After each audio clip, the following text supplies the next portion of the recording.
আজকে ছিল ছট পুজোতে গঙ্গায় যাওয়ার আর একটা দিন, ভোরবেলায় যাওয়া হয়।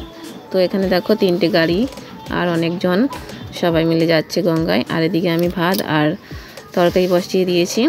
তরকারির মধ্যে আমি ডাঁটা আর উচ্ছেটা ভেজে নিয়েছি আগে। তো সেটা করতে করতেই ওটা তুলে নিয়ে তারপর আমি ওই ছট পুজোর বাজনাবাটি যাচ্ছে বলে দেখতে গেছিলাম। তো এদিকে সব সবজিগুলো কেটে নিয়েছি আর ওদিকে তো কড়াই বসিয়েই দিয়েছি।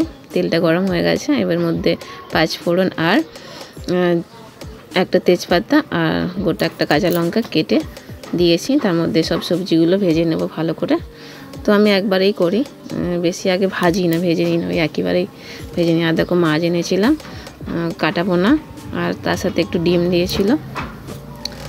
দেখো এদিকে আমার সবজিটা কিন্তু ভাজা ভাজা হয়ে এসছে, বেশি কিছু কিন্তু অ্যাড করিনি। আদা জিরে আর হলুদ দিয়েছি। আর শুক্তোতে আমার ঘরে লঙ্কাটা খুব পছন্দ করে না, একটা কাঁচা লঙ্কা দিয়েছি, তাই ঠিক আছে। আর বড়িটা আনতে যাচ্ছিলাম, দোকান তখনও খোলেনি, তাই বড়ি আনা হয়নি। তো আগের দিন এনে রাখলে ভালো হতো, তখন মাঝে সাঝে খেয়ালও থাকে না। তো যা ছিল হাতের সামনে সেটাই করেছি। আর আমাদের এখানে শুক্তোটা দুধ দিয়ে করে, আমি আজকে দুধ বা সরষে কিছু ইউজ করিনি, যেহেতু গরম পড়েছে তাই হালকা পাতলার উপরে একটুখানি ঝোল ঝোল মতো করেছি। দেখো আমার সব সবজিগুলো কষানো হয়ে মশলা কষানো হয়ে গেছে, আমি জল দিয়ে দিয়েছি, ফুটেও গেছে জলটা। আর এদিকে খাওয়ার জন্য দেখো পাউরুটি এনেছিল, সেটা সেঁকে দিয়েছি আর তার সাথে চা। তো এই কড়াতেই আমি মাছটা ভেজে নেব, তার জন্য তেল দিয়ে দিয়েছি। তো ননস্টিকের কড়াই খুব একটা আমার ভালো লাগে না, তবুও কিছু করার নেই। শাশুড়ি তাড়াতাড়ি কাজে যায় বলে তাই আমাকে তাড়াতাড়ি করার জন্য এই কড়াটা এখন ব্যবহার করতে হচ্ছে। তো মাছগুলোকেও বেশি ভাজিনি, হালকা ভেজেছি। তারপরে দেখো উচ্ছে আর ডাঁটাটা আমি দিয়ে দেব, দিয়ে ঢাকা দিয়ে দেবো। আমার ওদিকে কিন্তু তরকারিটা রেডি হয়ে গেছে। আর এদিকে মাছটা উল্টাতেও ভয় লাগছে, এই কড়াইটা এত পাতলা, তো তাই। দেখো আমার তরকারিটা হয়ে গেছে। এই কড়াতেই আমি মাছের ঝোলটা রান্না করব আবার। তো এর জন্য তেল দিয়ে দিয়েছি, তেলটা গরম হয়ে যাওয়ার পর কালো জিরে আর আলুটা দিয়ে ভালো করে ভেজে নেব। আমি আলুটা আগে এভাবেই ভেজে নিই, যাতে আলুটা খেতে ভালো লাগে, ডবল বার করে ভাজি না। এরই মধ্যে সব মশলাগুলো আমি দিয়ে দিই। অনেকে আমার এইরকম রান্না দেখে বলে, তুই কি আমাদেরকে রান্না শেখাচ্ছিস? না গো, রান্না আমি শেখাইনি। তারপরে দেখো চা পাউরুটি খেয়ে নিচ্ছি, খিদে পাচ্ছিলো বলে। তো তোমরা অনেকে বলে হ্যাঁ দাঁত মেজে নিয়েছি, কিন্তু তখন কটা বাজে? 7টা তখন মনে বাজেনি। তো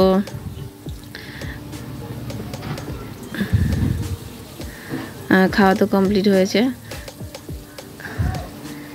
চাটা খুব একটা খেতাম না, কলকাতায় এসে চা খাওয়া ধরেছি। এই দেখো এটাই আমার বদ অভ্যেস, নাড়তে গিয়েই পড়ে যায়, যেহেতু এক হাতে ক্যামেরা ছিল তাই। তো কেউ কিছু মনে করো না। তারপরে হালকা করে ভেজে নেওয়ার পরে আমি পেঁয়াজটা দিয়ে দিয়েছি। আর টমেটোটা তো সব তরকারিতে ইউজ করতে আমার ভালোই লাগে, বেশ মানে ভালো লাগে টমেটোটাকে। তারপরে আদা জিরে আর হলুদ, এছাড়া কিছু নেই। আর কাঁচা লঙ্কা পরে দিয়েছি।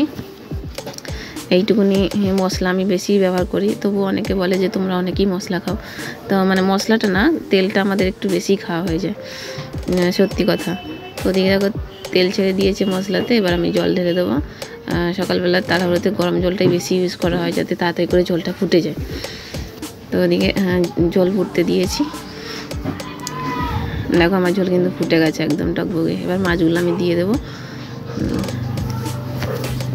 প্রথমে দিতে যাচ্ছিলাম এমনিভাবে, কিন্তু হয়নি, হচ্ছে না, মানে ছিটকাচ্ছে বলে, যেহেতু ক্যামেরাটা সামনে আছে তো তাই।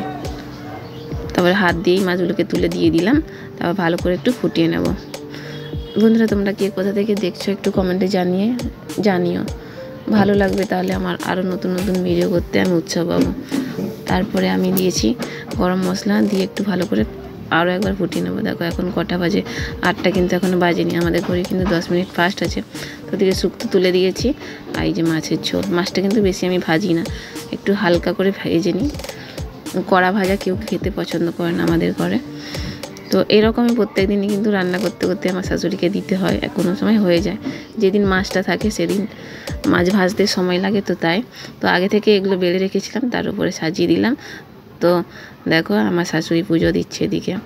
আর আমার বর এনেছে একটা অর্ধেক তরমুজ, পাশে দোকান এসেছিলো। তো বন্ধুরা আজকে এখানেই, পরের ভিডিওতে দেখা হচ্ছে। ধন্যবাদ। এইভাবেই সবাই পাশে থেকো।